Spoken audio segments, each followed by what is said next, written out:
Welcome back to the Blindsiders. I am Ben. I'm here with Dylan and Brian to talk about episode number 5 of Survivor 47. And I think it's another great episode. And I'm pretty happy so far with the season. I don't know about you guys, but I think we have a lot to talk about tonight and a lot to look forward to for hopefully the rest of the season. I love this season. Obviously, we're coming off a very good season last season, and we said the same thing. It was probably the best season of the new era. I already feel that way about this season.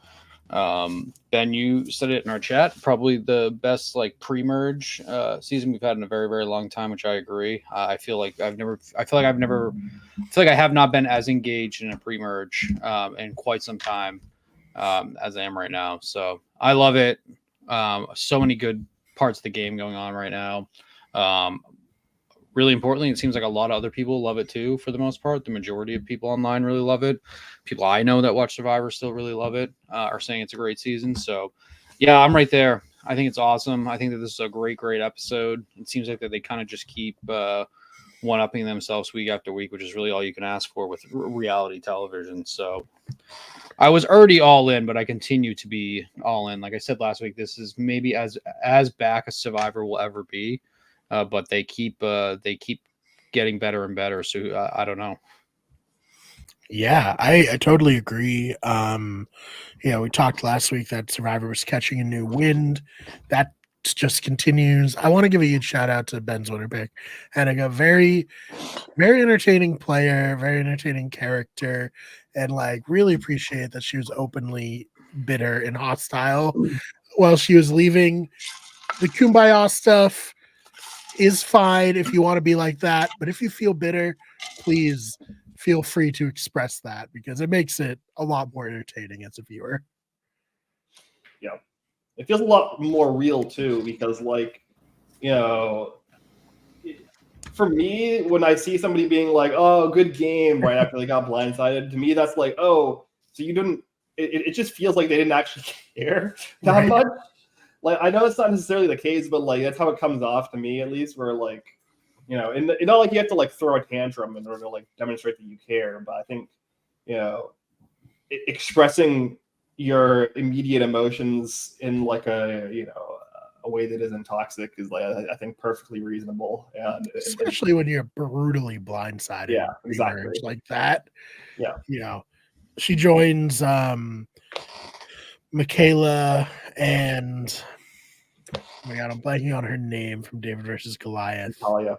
Natalia, yes. It's just like so bitter, like right before the merge boots, and like I loved it. So like what an episode. Andy lives somehow, despite being like objectively horrible and everything. He's hanging in there on a six person tribe at that too. So like I think we got a more, glimpse at Mastermind Andy this week, so I don't think that he's objectively horrible at all. I think that we're he's starting to gonna see. I think he's we're gonna starting have to see. his Kaiser Soze moment We're in starting to final see. tribal.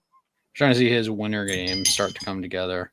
Mhm. Yeah, he had like an entire like this is almost like a Jesse Lopez scene from Survivor 43, where they he's like describing his master plan, and then he like walks you through every step of him executing it and it working, and then being like, "Man, I really executed that plan and it worked," and you're like, "Is this the same guy?"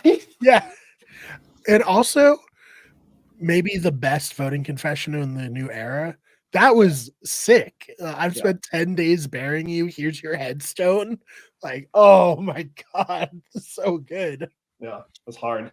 Like we said, It this is what really is. happens when you have a guy like Andy, unhinged, fringe guy like Andy. You let them stay in the game too long. These are the type of things that start to happen. Mhm. I love it. I'm Team Andy. Oh, yeah. I need Andy to stick around as long as possible. And I'm going to get it, Rome and Andy interacting on the same beach. I I think Annika was fine. I wasn't as high on her as everybody on Reddit and Twitter is acting like the obvious winner of this season was just voted out, which I don't think was the case. But I agree. Seeing actual emotion on like a pure blind side's great. Don't knock her for that at all. That was awesome. I loved Andy holding up the sketch finger. Like actually, it was all three of us, not just John. I think it was great. And then the confessionals at the when they're voting, that was also awesome too. It was just a lot of like old school elements there. Like you said, when people do the kumbaya and they're not happy when they're voted off, but they seem content with it or expected it to be coming. I mean, that's fine. I hate that, but to get pure emotion out of someone like this who's genuinely angry. I felt bad for her, even though I was obviously hoping she was the one voted off, not Andy. And we can get into it. I think that would have been insane for John to go after Andy anyways. Yeah, I loved it. Great ending to a very good episode. Yeah, right. Sam, right? Not Sam, what did I say? John. Sorry, I'm looking at John Lovett on the Survivor Wiki right now. Right. I was like, wait. I'm missing something. He's back. He's got a die jerk stuff on. He's ready to return. I will always take, I hope you got bitten by freaking crocodiles over, scumbags. Yeah, muttering scumbags as you leave. So good. I love that. Savage flipping everybody off when he's leaving. Like that. It's Survivor. It's $1 million. And it's all these people's dream to be on Survivor. Like they're getting their dreams crushed. And, I appreciate Annika for owning it and not like trying to play it off, Yeah, no, I agree. I think for all the people who are like mad that Annika got voted off, like, this is my third winner pick in a row who has not made the Murgatory, and I personally think that her getting voted off was the best case scenario for television. Right. So I don't know what people are on. Oh man! All right. Well, we'll get back to them. Who do we want to cover first for the other traps? Yeah, I guess we could talk about some of the lava stuff because that's kind of what we open with. Teeny doing like kind of an apology round. Yeah. Try to get back in with Rome and Rome's good graces, and then like conversation with Genevieve that I thought was really good. Yeah. So second week in a row where we've gotten so much more from Genevieve, and I saw someone did like a side by side of her and Kim after last week's, which like let's not get ahead of ourselves, but like I do see, if I squint, I can see a little bit of Kim in Genevieve. Like I don't want to get too carried away, but she seems like a very competent, smart strategist and player. And my big concern was her loyalty to Rome would potentially lead to her downfall. But in this episode, she seemed very open to the idea of like, I needed Rome to get into the power, but now I'm in power. I'm calling the shots. So like, I don't really owe Rome anything, which is good because, he's just a very volatile personality. I don't think he's necessarily a bad player, but like just the way he approaches his social interactions with people, not a bad player in like just the X's and O's. Like, yes, this is a smart move. Bad player in the like no social graces while doing those moves, which it is a social game at the end of the day. So that was my main concern for Genevieve, but she's kind of like calmed that for me in some of her confessionals. So that's very exciting. I think I left last week not knowing if that was saying that it's impossible to have a winning move at the pre-merge for Genevieve, but I do think that this episode, I think her confessionals and kind of seeing how her mind is working. If I had to pick, I would say she's probably my winner pick at this point, just based off of the way that her brain is working with this game. She seems like she's very much she's cutthroat. She's ready to make the move she needs to make. So I'm obviously we were higher on her after last week with that move, but I'm now pretty high on her after kind of seeing her confessionals this week and kind of seeing where her head's at with the game. She kind of does a pretty good job of reeling back in Teeny. She does a good job of managing that situation with Saul, even though a lot of that probably has to do with Rome kind of just being a jackass for the most part. But I love that tribe. I love Lavo. I think it's a very entertaining tribe. I really, really I hope all of them make the merge so we can kind of see what goes. It seems like they are, right? For the trailer for next week. Mergatory, at least, which on the show I've said I consider this the merge. Like, we're gonna do a weird half of them get immunity thing, fine, but I think you're all living on the same beach playing Survivor, like, and you're all voting. You know, it's not like one world where there's two tribes. Like, you are one tribe voting one person off. In my opinion, this is a merge. Yeah, no, I agree. Yeah, very high. I like I after our talk last week about Teeny, watching the very beginning of this episode, I didn't feel as great. I do think Teeny is going to do very well at the merge, as long as she makes. This is what Teeny needed. Was Yeah. this immunity win, and maybe she has some runway now. I also think I think Saul. It's like strange how likable I think Saul is. Just viewing someone, I think there's something very, very relatable about him. Seems like very like it's just like a normal person, almost, not like that the others don't seem like normal people, but something about Saul, like, I don't know, it's so weird. It seems like someone that I've like known all my life. Yeah, I don't know how to describe it. He's like someone you've worked with. You're like, I know Saul. Like, yeah, like I know this guy. It's like something about it. I'm just like I feel like I'm like watching my friend Saul there.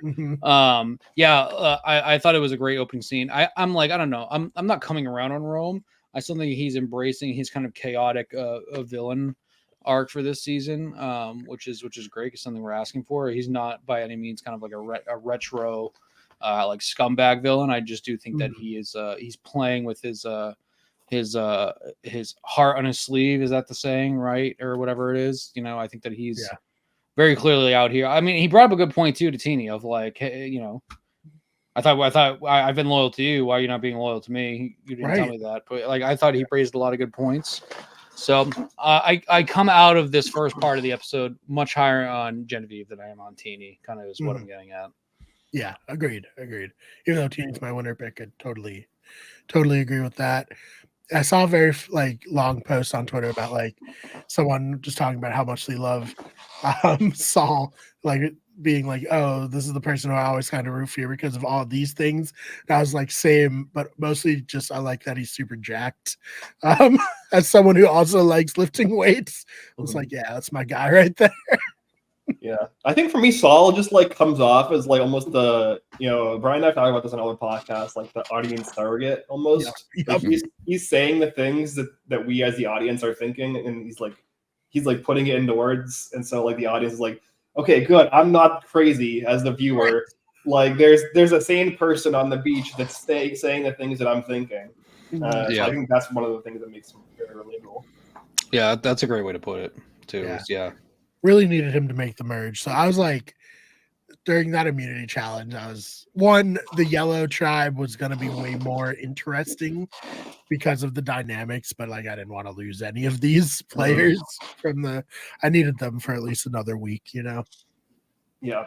I think it is also interesting too that we're going to be entering the merge with like each tribe not really being a solid group. Yeah. Like, after this tribal, Rachel is going to be excluded. Here we have like Teeny is kind of excluded, but they're also going to end up somewhat pushing Rome out. Maybe if he like gets wind of that, and then you have like on the Tuku tribe, like Kyle is very on the periphery, and then after this episode, especially, we'll talk about like Tiana is going to be like there's a lot of Gabe and Tiana friction. So there's not really like a solid group coming into the merge as a tribe.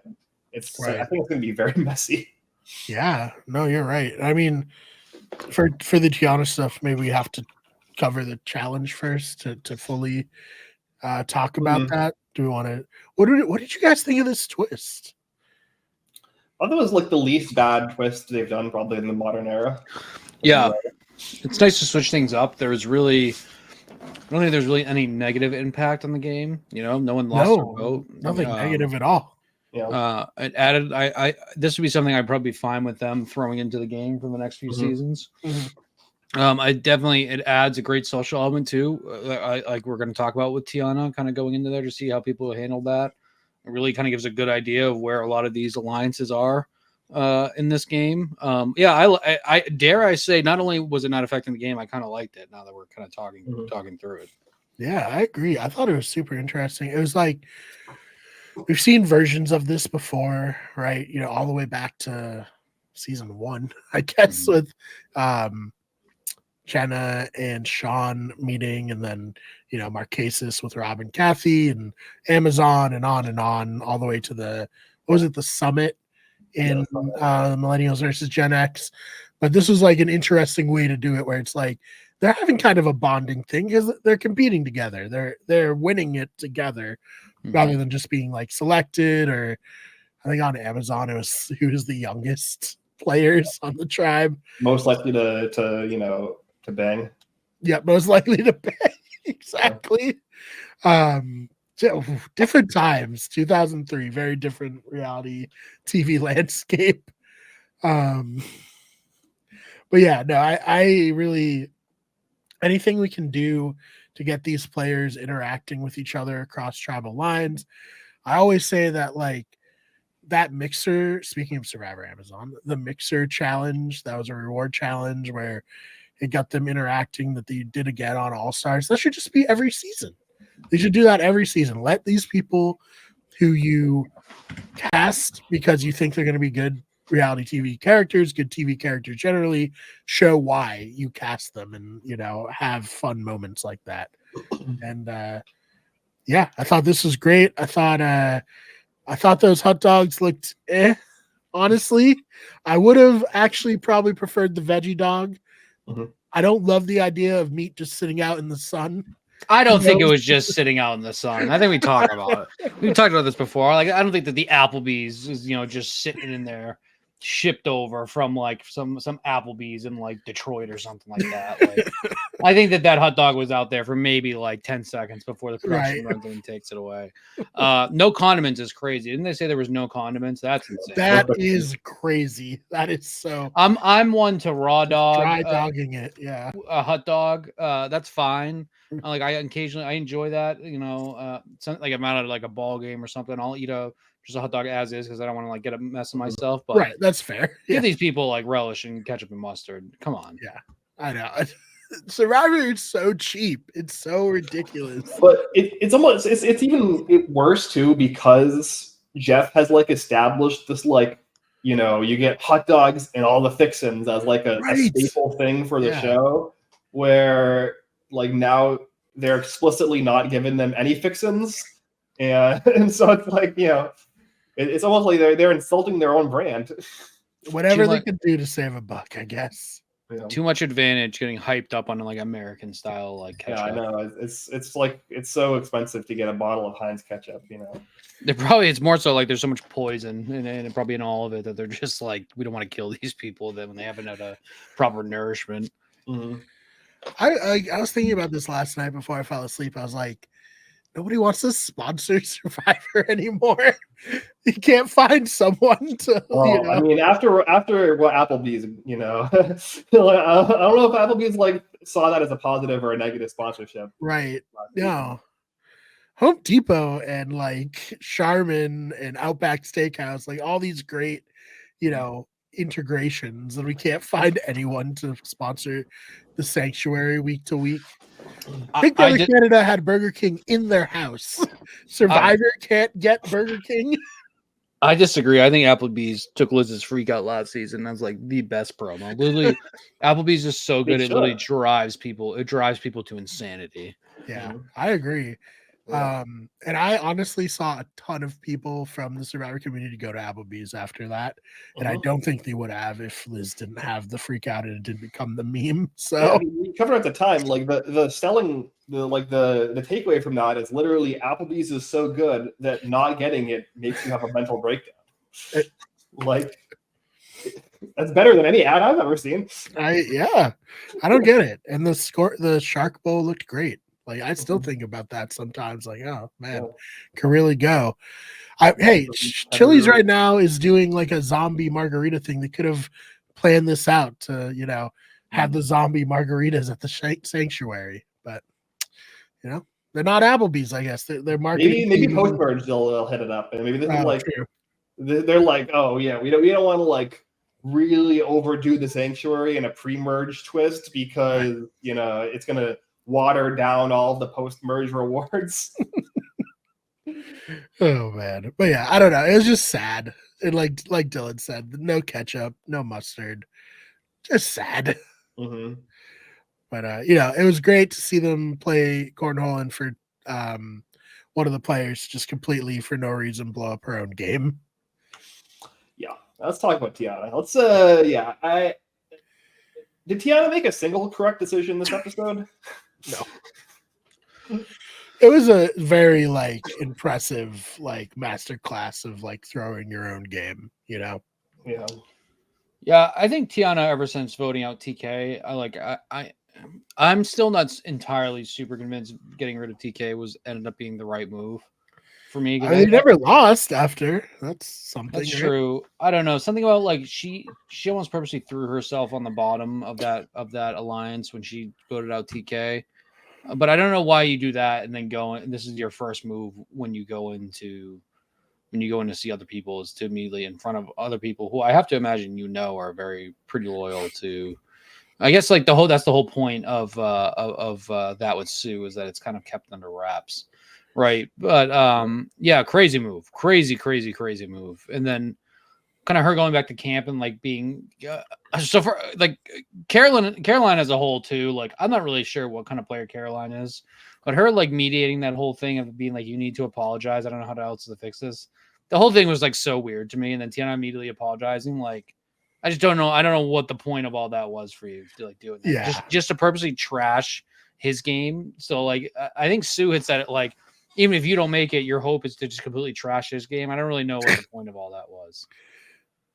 I don't know. I don't know why she did that. You would think everyone would be holding the cards pretty close to their chest in this situation, especially where 4 out of the 5 people of her tribe are there. Mm-hmm. But I mean, godsend for Kyle, who Stu was, very much out on him, and now Tiana threw herself under the bus to potentially save Kyle if he had gone to tribal council. Mm-hmm. Yeah, I think the ironic thing is, if Tiana had done what she lied and told Gabe she did instead of what she actually did, that would have been fine. Mm-hmm. Yeah.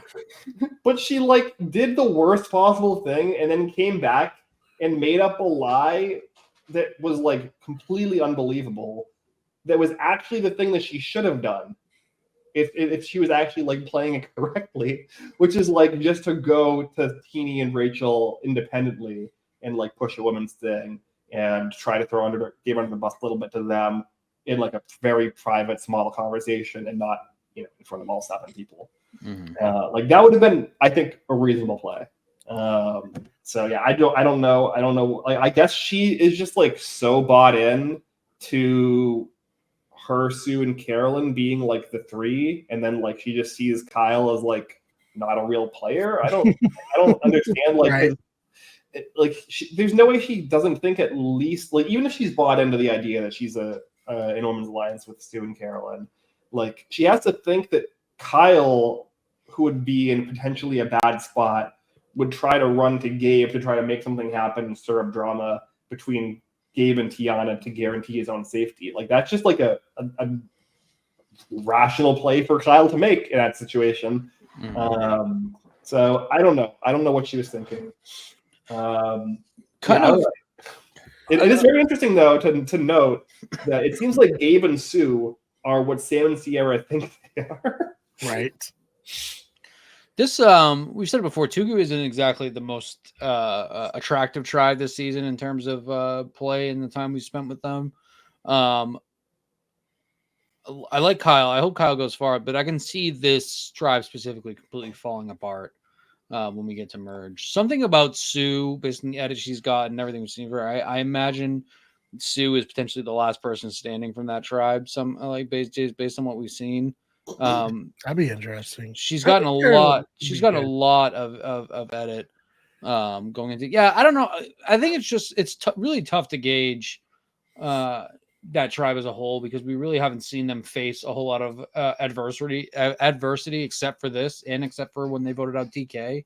They've pretty much been pretty chill all season, so it is kind of tough to tell. But something about Sue's edit leads me to believe that she either goes far or there's going to be some sort of kind of massive blow up sooner rather than later. Yeah, it'll be interesting for sure. I do think there's some interesting characters. I mean, yeah, I don't know. Like you said, I don't think they're going to necessarily band together, but that's fine. We need one tribe to just completely dismantle at some point, right? My hope is they all kind of do, and they all are like, hey, I like these people more than my own people. I'm going to, make something new here at the merge. We can talk about the dynamic with Gata after this, but I do think that if there's any, there's three that stick together. I think it is Sam, Sierra, and Andy. But I guess we'll see. Rightfully, I guess so. Sam and Sierra are very, very nervous about them being perceived as being tight, which I get. But I think you can't escape it now. You just got to embrace it and roll with it. I was overly concerned it was going to affect their vote going into this tribal. Yeah, but yeah. We like this, Jeff. If you're listening, obviously you are. Please continue to do this twist going forward, or just swaps too. Swaps are super interesting as well. Yeah, I mean, if you're not going to do swaps, like this is like the next best thing, because like I understand they're like, oh, we're only going to have 5 rounds pre-merge, so like you can do a swap, right? And they did do a swap in 44, like kind of a swap, like the closest you can call a swap in the new era. 45 had a real swap, at least. Yes. Yeah, but 44 had the one weird. Each person goes to a new tribe, but it didn't. None of them got voted off before the merge, so that's something. But Josh did, right? Yeah. No, he's mergatory. Oh yeah, he was mergatory. Yeah, he's mergatory. Yeah, he got bailed by Matt. Yes, by the or med quit. He had to have surgery on his shoulder afterwards. I think it's a little like, okay, yeah, he quit, but like, come on, Yeah, so I think like anything else we want to talk about before we get into the weeds and the Gata stuff? I know that there's a lot of contentious, discussion around, especially Sierra in this whole circumstance. So. I do think seeing Teeny's social game kind of working out in a larger group, something maybe to pay attention to. It seemed like she was able to kind of.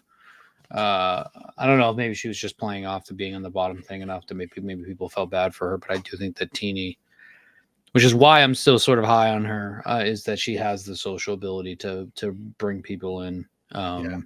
And we've seen, even like last year with Kenzie. Kenzie had a great social game. People liked Kenzie a lot, got her very, very far.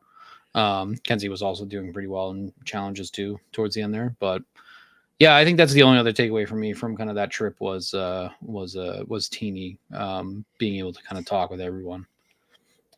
Yeah, I think this worked out so well for Teeny to get to be there completely by herself and get to just completely control the narrative of the pre-merge to everybody. Like, couldn't have asked for anything better. Yeah. We touched on it too with Lavo, also with Rome kind of trying to play 3 different sides at once, basically at that point. But I did love when Teeny came back and it was Rome's confessional of like she didn't get any information at all. That's like that sucks.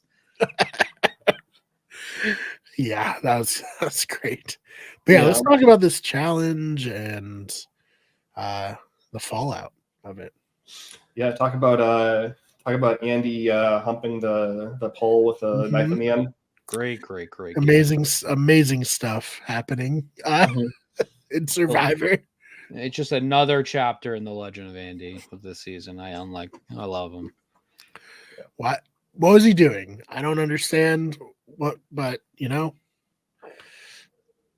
was awesome. I love that he did it. I love that it was immediately gift online because you're watching it, you're like, is he humping like that? And then like go on Twitter 5 minutes later, he's like, he was doing that. All right.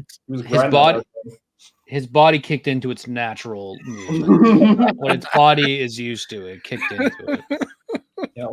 hey, good for Andy, I guess. But yeah, not good at anything challenge wise, and he even owns it later. He's like, I found out that I'm bad at challenges, which Yeah.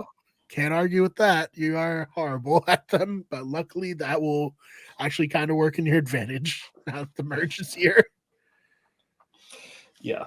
That's like, I guess, like one of the upsides to the shorter pre-merge is that, like, if you are kind of bad at challenges, but your tribe overall is like at least passable at challenges, then you're able to like potentially sneak by a little bit better than you would on a season that has a longer pre-merge.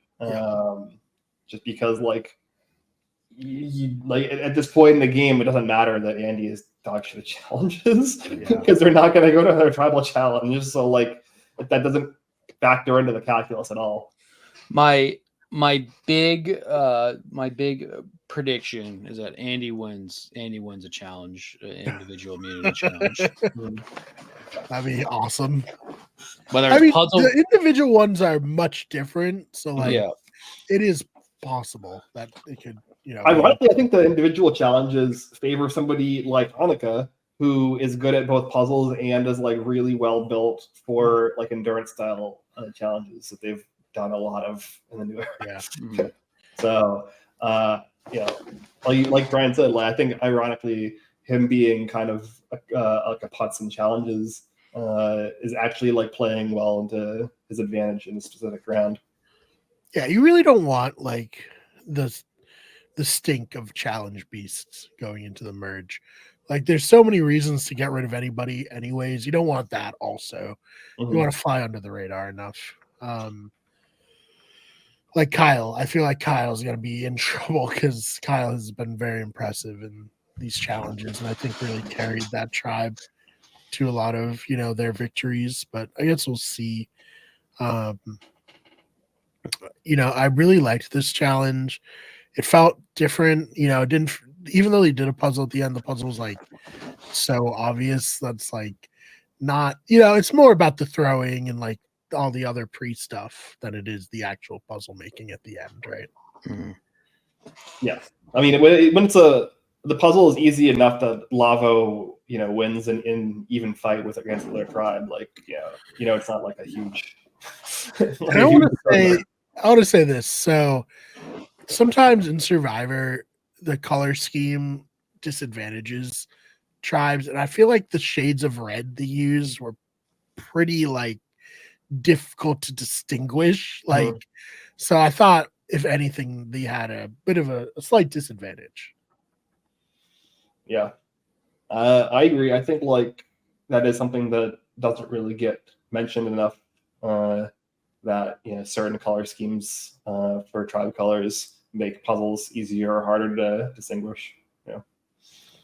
Yeah, like Lavo had like a red base, and then like one of their things was like dark red, and like the Gada's equivalent was like neon green. It's like that's very different, It didn't seem to weigh them down or like slow them down or anything. That was my observation, was like, oh, that puzzle is more difficult than the other puzzle just because the shades of colors are not as distinct, Yeah. Before we get too far, do you guys want to talk about the chickens? Oh yes. Really good negotiation. Maybe the first time we've ever seen Jeff not just completely railroad a tribe in the negotiations. I don't know. Yeah, it was a steal. I thought he was saying 5 eggs total, and I was like, that sounds like Jeff. When he said 5 eggs each chicken, I was like, well, okay. I thought it was going to be the same. I thought it was going to be like you can get like 2 eggs per chicken, 6 eggs, just like the second place. I do wonder if going forward teams will just be like, hey, Jeff, we don't want to deal with the hassle of these chickens. Can we just have 24 eggs like you gave them? Which I think is fair. Although, chickens need to be, happy to lay eggs, all that. Keeping them in that little cage is not going to get a lot of eggs. But then they had a net. They could have like made a bigger. We've seen tribes do this in the Yeah, past chicken with enclosures fishing and nets. net. That's making an enclosure for the chickens, but I guess he just didn't think about that. Also, they don't know how to use a net at all. That's insane to watch. To be fair, in that moment, I realized that maybe I don't know how to use that net either. Because what is it like? You cast it out, right? Yes. Then you're supposed to like pull it back and rip Yes. it. Okay, Yeah. so maybe I do know how to They're use just kind of like, Yeah, they just kind of like put it in the water and then like Yeah. hope the fish would die, I guess. I mean, like if you could do that, like you can, I guess, find like a place that the water goes out and like set it on the ground, and then when it comes in, pick it up. Maybe that would work, but what they were doing was never going to catch anything. Mhm. That wasn't already dead. Yeah, I think like the net is like I think kind of overrated. I think the sling is Yes. where it's at. Yeah, I mean, unless you're like somebody who like knows how to throw a net, Yeah. you're probably not going to catch anything Yeah. with it. Unless like in Surviving Nicaragua, wasn't there like a river that like went into the ocean? Like that would be a good place to set up a net like that. Mhm. But unless there's anything like that, you're just not going to catch anything. Yeah. But yeah, no, I thought this was a great scene. I thought Jeff was a lot of fun in it. Was actually very fair for once. And then the punchline, they lose the challenge and they can't even eat the eggs. Well, I mean, they could. I was waiting for That's somebody true. to crack one open into a coconut. Yeah, you can do it. I mean, it's not great, but it's better than nothing, I guess. Put a rock out into the sun, like like an animated show, and just Mhm. let it heat up, and then you throw it on there. That would probably work, honestly. Visual way to show how hot it is. Yeah. Mhm. I mean, yeah. What else are they gonna do? None of them seem to want to try to make fire outside of. That's what. So I was just about to say that is everybody just so reliant on the flint that nobody wants to try making a fire without flint? Yeah, and I wonder too if like, do you think there's rules like, okay, you can't make a big fire before you leave for a challenge in case you lose? Because like, that's what I would do, right? I would be like, all right, we need to like make this fire big. It burns down, but we get back and there are some embers left and we can like rebuild it, That would seem very like contradictory to the idea. Yeah. Yeah. If that is But a it has rule, to be a rule. Yeah, it has to be a rule that you can't do that. Well, I think like you can have a fire that burned into embers and like leave the embers. So it sounded like for them they just didn't make a fire the morning before that challenge. Yeah. So they didn't even have any embers potentially. So like, I think for them it was more just an oversight to the none of them were like, oh, we could potentially lose our flint today. Mm-hmm. We should make a fire, as opposed to like I think it probably wouldn't have gotten mentioned if it was a rule. Is there a rule that you have to put the fire out when you're not at camp? Because like clearly there's like production and people all around the island. I would literally just stoke a fire as high as I could before production loves it when they burn their camps down. So like I can't imagine they would be prevented from it. Because that's like get one fire going, and I guess like hypothetically you can keep it going forever if you have enough wood there on the island. Speaking of Surviving Nicaragua, they burnt their food in that season by leaving their fire during a challenge. Like production, I feel like wants that to happen. Because I do think that's a great point. I feel like people are just so like just not thinking outside the box as much anymore, or at least we're not seeing it being done. Of them like trying to make their own fire, of them like kind of very rarely do we get any sort of like shelter building kind of dialogue or like planning or anything like that. When we do, it's usually just people arguing of how to build the shelter itself. I genuinely don't even think that the like materials they use are trees that are on the island. I think it's just like production gives them some bamboo like a kit almost that they have. Yeah. We like almost never see anyone like falling trees anymore. Because that was always one of the great parts of like the first episode of the season was watching people trying to build their camps, and sometimes people literally could not get a proper camp set up. Yeah. It is really fun to go back and watch like in Exile Island, the Young Men's tribe, they just put like palm fronds leaned up against a tree. It's like, that's awesome.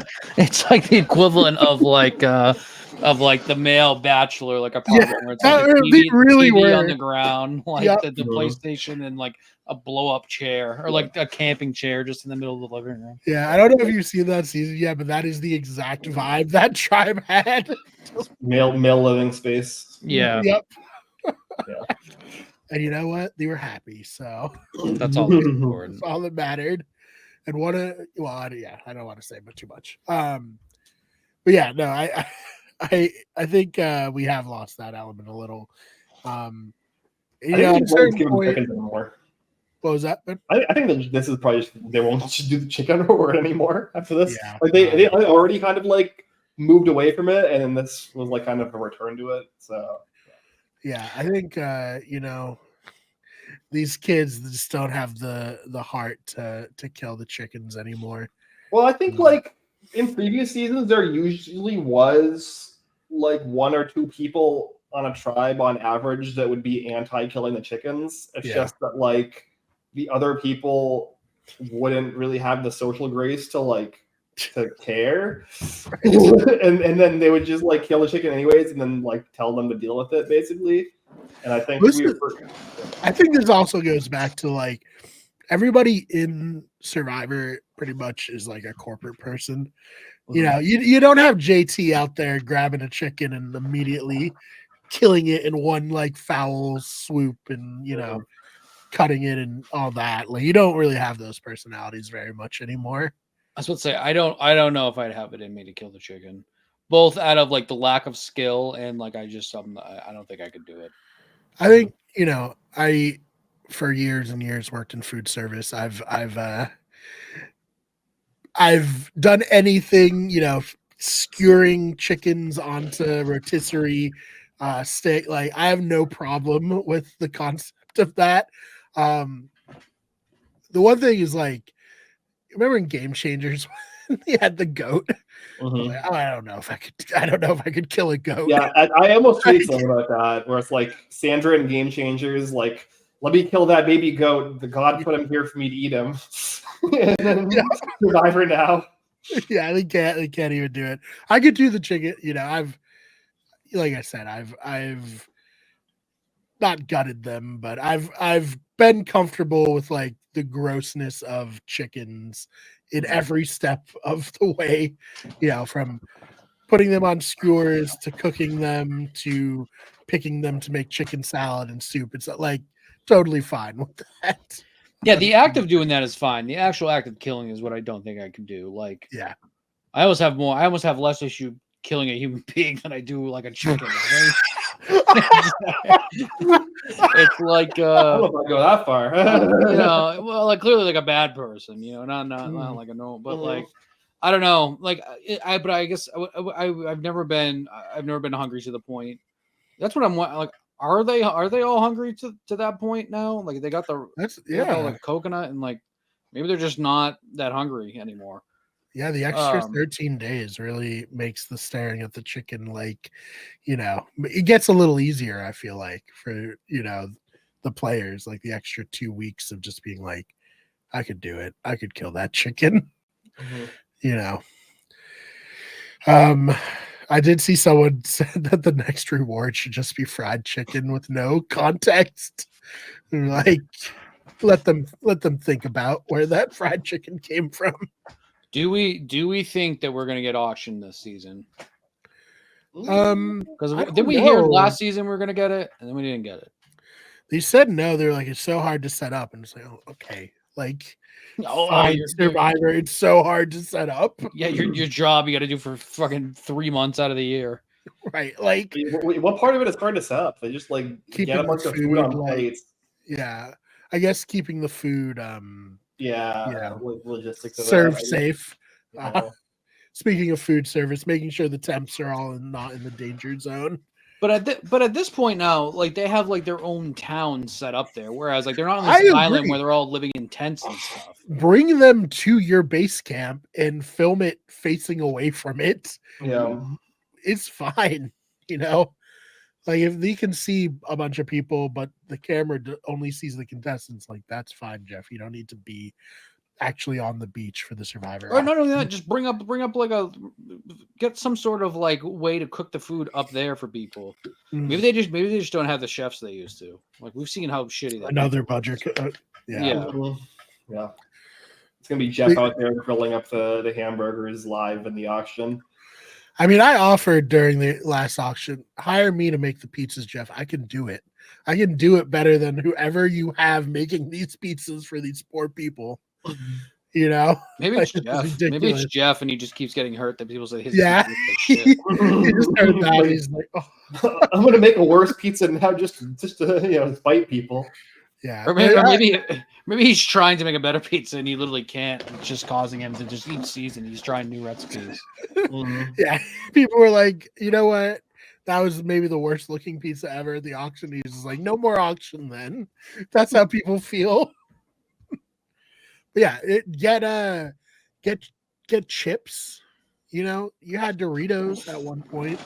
And I also do not believe the beaches of Fiji are more difficult than sub-Saharan Africa, where you also did an auction.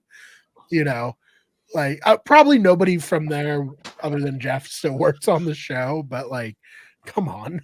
Yeah, this isn't 1930s. Like there's more than enough like resources for you to spend a couple $1,000 to be able to allow crew to like cook the food up there.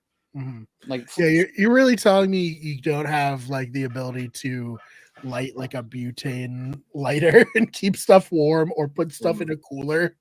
Like, come on. You just get like a tent with some sternos and figure it out. Yeah, I don't know. So I hope we do get it, but like the fact that they said it was too hard is just like, oh my god. Because I thought that was all the rumors last season that they were bringing auction back. If I remember correctly, it was. That's why I heard a lot of people say they did it on 45, right? And then they didn't do 46. And Jeff did they? I don't remember. On his podcast, like it was too hard. Because you had like Emily like dancing for her like margarita or whatever the hell it was. Yeah, that's right. Yeah. Yeah, I think she had red wine and like red wine board, which was, I think at the time we were like the best like possible option to get was a charcuterie board, which I still stand by. I think that's like an excellent. And the worst was the knockoff candy. Yeah. The bowl of grandma's candy. Yeah, that Drew got. I guess not worse than the fish eyeball that Austin ate. Well, I mean, like that at least could serve of a nutritional purpose if you're willing to eat it. Yeah. I really want to see the fish that the eyeball came from. So that should have been an alternate like auction item. The rest of the fish, that presumably is like giant, but that would be a funny like when they put out the two and you have to pick one. Yeah. Where they have like the entire fish like cooked beautifully on one plate, and then the other one is just the eyeballs. And that would be so good. That'd be awesome, Jeff. If you're listening again, we got you. No. But yeah, no, God, we got so off topic. But I liked the negotiation a lot. I thought it was good. And yeah, I guess the big storyline is Sierra's choice. But was it ever really a choice? It wasn't. That's the point I wanted to come on today. Right? I think Sam... We never made this on the show, but it's like running the numbers. There's no choice here. Yes, that's the... Well, I think there was no choice, but for different reasons than people think, right? I think people are like, oh, she has no choice because of the lost vote in the Idol. I don't really think the lost vote in the Idol was that big of a deal. But I think Sam has a really good... presumably has a really good read here in that he can essentially like strong arm Sierra into like a lose-lose situation where she kind of has to go with him out of necessity. Because her other option is basically to blindside Sam and go with the girls, in which case she'll be at this Murgatory with her, Rachel and Annika, who are openly more loyal to each other than to her, and then a pissed off Sam that she just blindsided, right? Yeah. That's her only other option in this circumstance than what she did. I think either way she came out of this not great. If I'm Sam too, And if I'm Sam, when she's pitching to keep Annika over Andy, I'm saying to myself, well, like clearly at that point, the whole breadwinners thing was you, because like, what do you mean? This is our alliance. Like, Andy's been loyal to us. I thought they tried to build it up more, where potentially maybe, because they had that last confessional with Sam before Tribal, where he's like, maybe it is best to vote Andy out going into next round. Like, I think it would have been absolutely insane to vote out Andy here, especially for Sam. I think Sierra, like, once again, I think they're really, really hung up on their perception of everybody else, of them being super close, which once again, I get, but I think that they're overly worried about it now, especially at this point. I am happy they voted out Annika. Obviously, we got those great scenes with Andy. Watching Andy's brain turn, like him being the mastermind and him like use me, like I'll be vote whatever you vote for. Like, part of me thought maybe they were building up him actually voting out Sam, which would have just been almost even funnier. I did enjoy this. I thought it was like so obvious Annika was the one that had to go. Yeah. And I thought just based off like once again, like based off of like the very little like confessional time Annika has gotten recently comparatively to Andy, I thought there was kind of no chance Andy was actually going. But I am happy it worked out the way it worked out. Rachel's somebody who now desperately needs to get to that merge, because she's done. What do you think? Do you think? How do I want to pose this question? Do you think there's any advantage in just like, if you're going to blindside Annika, Sam has the idol, just telling Rachel and just being like, look, it's gonna be Annika, just vote with us. Like, I mean, the reason you wouldn't do that is because they're shot in the dark, right? Like, you don't want Rachel. But she lost her vote, right? Oh, that's true. She did lose her vote. I mean, yeah, I guess there is no real reason. Yeah, no, she knew that she lost her vote. No. Everyone knew that Annika lost her vote. So I guess like you would have to be, believing that she lost her vote 100%. Yeah. And like maybe they just didn't want to take like the 5% chance she was lying about losing her vote on top of her potentially hitting the shot in the dark. It's like a completely unnecessary 1% throwing the game chance or something like that. I don't think that benefits anybody at all except for Annika and Rachel. You know what I mean? Yeah, I don't know. I can see both sides of it, right? Maybe that short, small risk that potentially bad outcome could happen is worth, keeping a social bond with Rachel open. I think in my mind it is. I think in my mind, going into the merge with at least Rachel, if I was in Sierra's position, I would at least want Rachel to be like, Brian didn't have to tell me that this was happening, but he did. So he must want to work with me long term, Mm-hmm. And part of it is too that I think her doing that would also blow things up with Sam, though, in the sense that Sam didn't want people to know. I think you gotta convince Sam. I think you just really look, it's much better to go into this merge as a 4 than a 3. Yeah. And if we burn Rachel here, it's not it's just not worth it. And if we don't merge, we just vote Rachel off, she's gonna see it coming either way. If we blindside her, maybe we even can trick Rachel into thinking she's a 3, I don't know. In my opinion, I never like leaving someone out of the vote if you don't have to. I think Sandra in Heroes versus Villains, it's a very small moment, but it's something that stuck with me. And I think players should think about this. It doesn't matter who it is, but we should all agree that it's that person. Mm-hmm. And we should all move forward as a unit if we can, obviously that helps players like Sandra a lot more to be part of an insulated, big unit. But I don't know. I think that's good strategy, optimal strategy, but I do see the points of Survivor's so weird now that there are these other things that weren't around in Heroes versus Villains at that time, where it was just a vote. I think Sam comes out of this vote looking very good. I think it was the right move not playing his idol. I don't know why at this point when maybe he's not as committed to Andy as Andy thinks he is. I mean, obviously he's not as committed to Andy as Andy thinks he is, but maybe he's not as committed to as I think he is to Andy, which is why he doesn't tell Andy just about the idol. Or like, why not just tell? Like, I guess I don't. Maybe the panic that Andy plays his shot in the dark instead of voting, I guess, is why you don't do that. I don't know, but I do think it was the right move in the end, not playing the idol at all. Yeah, I think now he's gonna decide though, like, do you just cast it into the ocean so that if anyone's like, well, Sam actually had an idol, you'd be like, no, I didn't. What? I hold on to that idol as a last resort. Yeah, I do think it has more value as a bluff thing than it does potentially.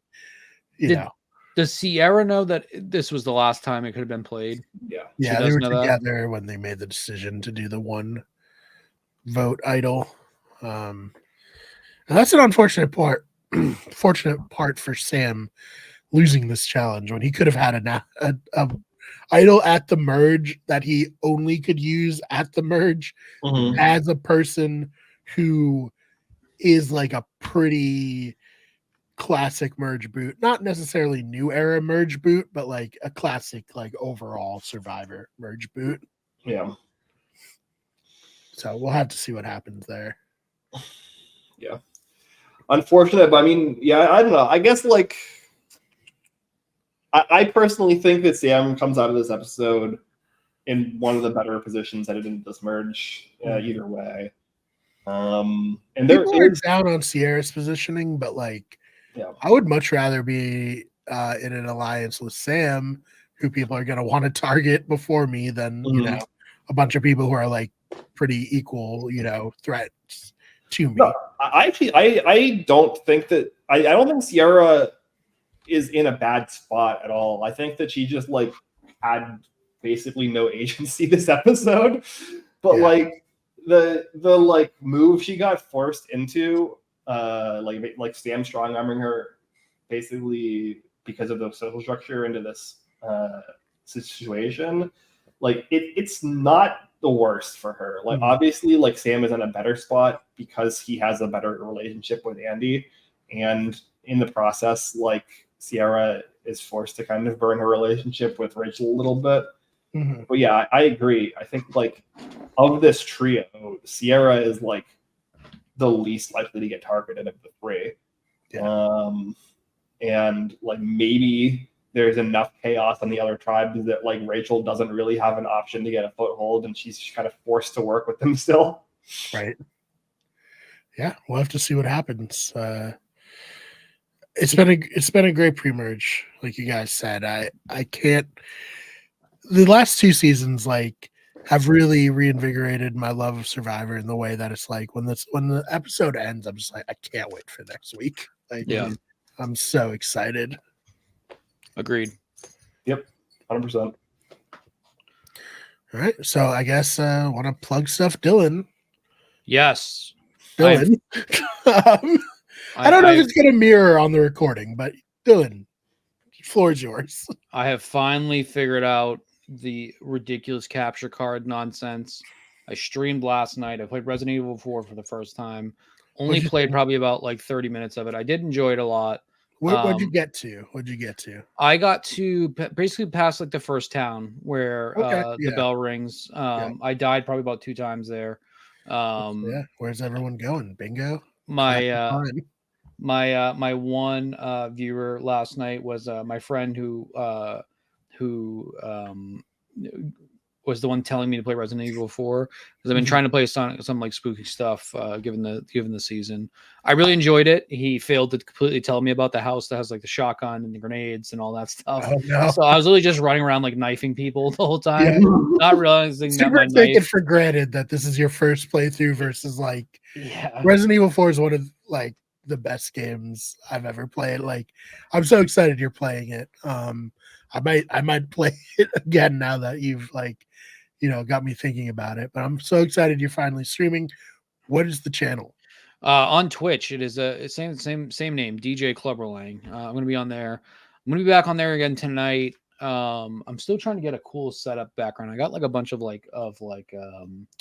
of strip lights to kind of get like the ambience going, and the adhesive on it was like all trash. So I just ordered some brackets. I'm gonna get that set up. I can send you some lights that I got that I think are good.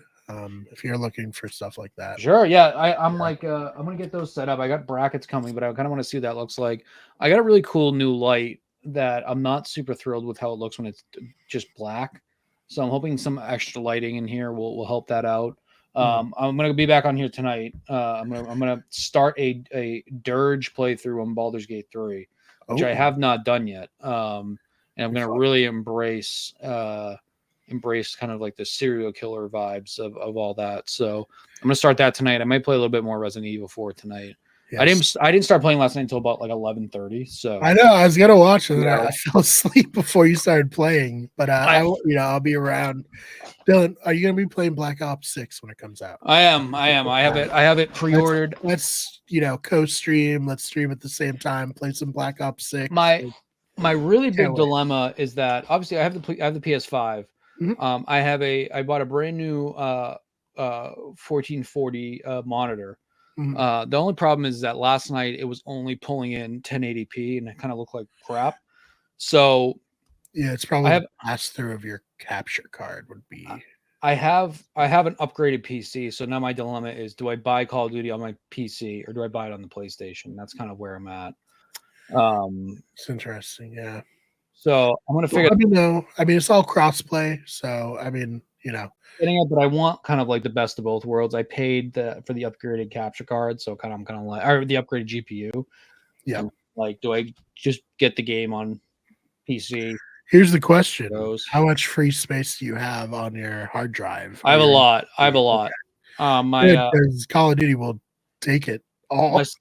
I think I have like a gigabyte of solid state available.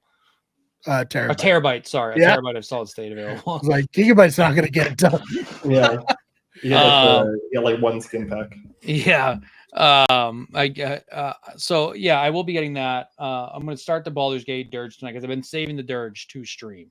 So that's my big thing. I'm kind of just figuring out all the ins and outs of OBS and Twitch. I'm just really excited to finally be doing it. Like I game every night when my family goes to bed, so why not do something that others can watch too? Yeah, so. we gotta sometime off.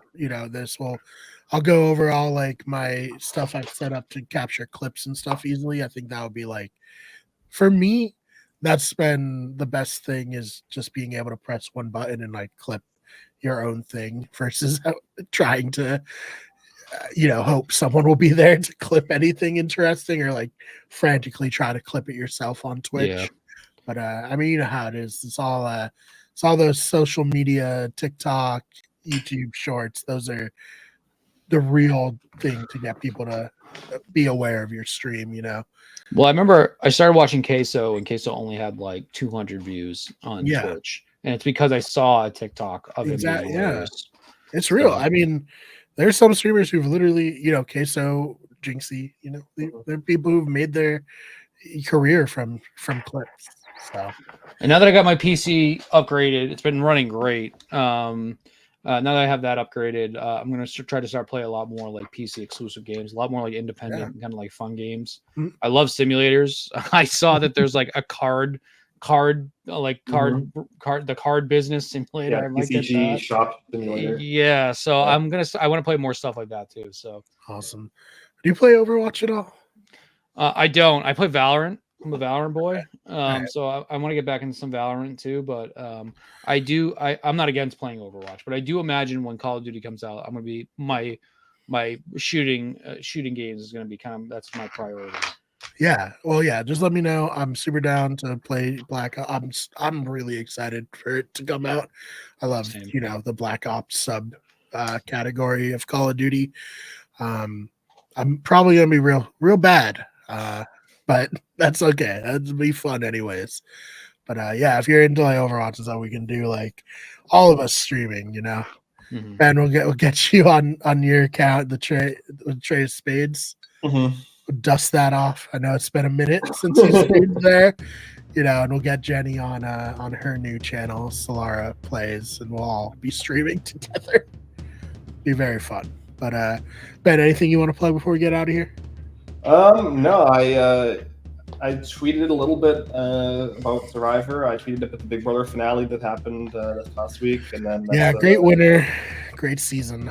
Yeah, really solid. Like very few complaints. I'd say like a 8.5 out of 10 season from Big Brother. We might do a finale recap at some point. We'll see. We've tried to like organize one. It's like it's probably maybe like a coin flip at this point if it actually happens.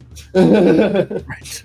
We'll do a Roblox Big Brother stream and talk about Big Brother 26. That might be the closest we'll get. But go follow Ben there. Follow me, of course. Wicked Good Sports, Those Fake Nerds on TikTok and YouTube. Wicked Good Everything, of course, is our main channel, and this is Better Radio. Guys, thank you so much for your time today.